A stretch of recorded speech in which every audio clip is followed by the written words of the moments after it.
E aí pessoal, aqui é Diego Carneiro mais uma vez. Hoje a gente vai conversar um pouquinho sobre uma forma intuitiva de entender dois teoremas que são fundamentais na estatística, que é a lei dos grandes números e o teorema do limite central. Para tanto, aqui mais uma vez eu estou tomando aqui os slides do curso do J-PAL, aqui no caso do professor Mark Scotland, do MIT. A explicação do professor começa da seguinte forma: qual é o valor esperado, de eu lançar um dado? E aqui a gente entende valor esperado, como sendo o valor médio, ou a média dos resultados. Se a gente pensar bem, um dado normal de 6 faces, cada face vai possuir 1/6 de chance de cair. Então, eu poderia descobrir o valor esperado desse dado pegando o valor de cada face e multiplicando pela probabilidade de ocorrência. Então, eu teria aqui 1 vezes 1/6, 2 vezes 1/6, 3/6, 4/6, 5/6 e 6/6. Quando eu fizesse essa soma, então 3,5 é o valor esperado. A gente poder entender um pouquinho melhor o que seria esse valor esperado, vamos imaginar então o que acontece quando a gente joga dois dados. Qual vai ser então o valor esperado da soma das faces desses dois dados? No caso de dois dados, eu vou ter 36 valores possíveis. E os valores eles podem variar de 2, caso os dois dados dê 1 e 1, até 12, caso os dois dados dê 6 e 6. Então note que nesse caso eu vou ter diferentes formas de obter 3, diferentes formas de obter 4, 5, 6, etc.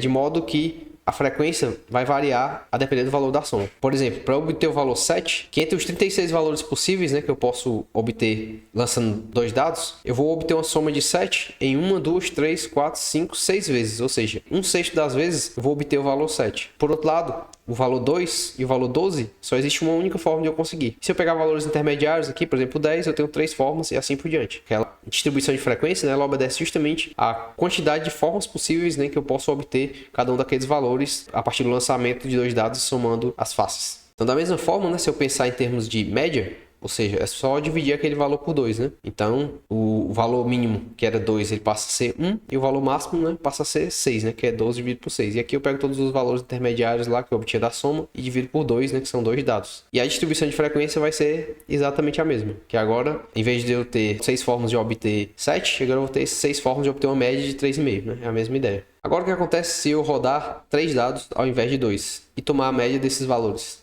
Eu vou ter 16 resultados possíveis, variando de 3 até 18, em um total de 216 permutações. Vocês notem que essa curva ela passa a ser um pouquinho mais suave. E você passa a ver aqui uma gradação maior entre os valores. Já se eu rolar 4 dados, essa curva vai se acentuando, já remetendo ao que seria a distribuição normal, distribuição gaussiana, já fica bem parecida. E à medida que eu vou aumentando os dados, 5 dados, 10 dados. E aí você já tem praticamente uma curva normal perfeita. Nesse caso, a gente teria 51 resultados possíveis, da combinação dos 10 dados, e mais de 60 milhões de permutações. Então, nesse caso, já teria aqui praticamente o formato da curva normal, bem definida. Mas suponha que a gente continue aumentando a quantidade de dados. Note o que acontece. Se eu jogasse 30 dados ao invés de 10, eu teria 151 resultados e um número gigantesco aí de permutações. Note que a curva ela passa a ser um pouco mais estreita. Ou seja, valores mais extremos passam a ser menos frequentes, proporcionalmente, e os valores mais próximos da média eles tendem a ter uma frequência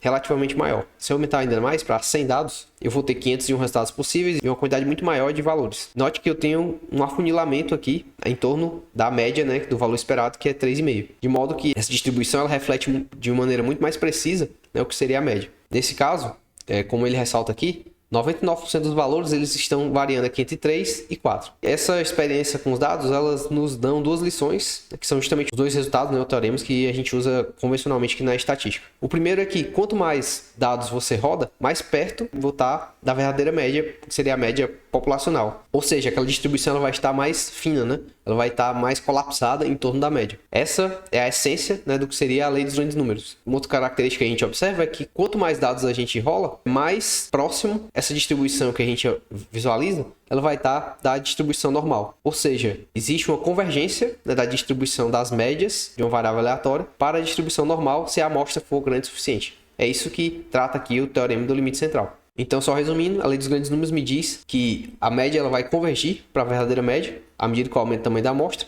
E a distribuição da média converge para uma distribuição normal. E é isso, pessoal. Era um vídeo rápido hoje só para dar essa intuição, utilizando esse exemplo dos dados, de como a gente visualiza aqui os dois teoremas que são fundamentais aqui na estatística. E é isso. Muito obrigado e até a próxima.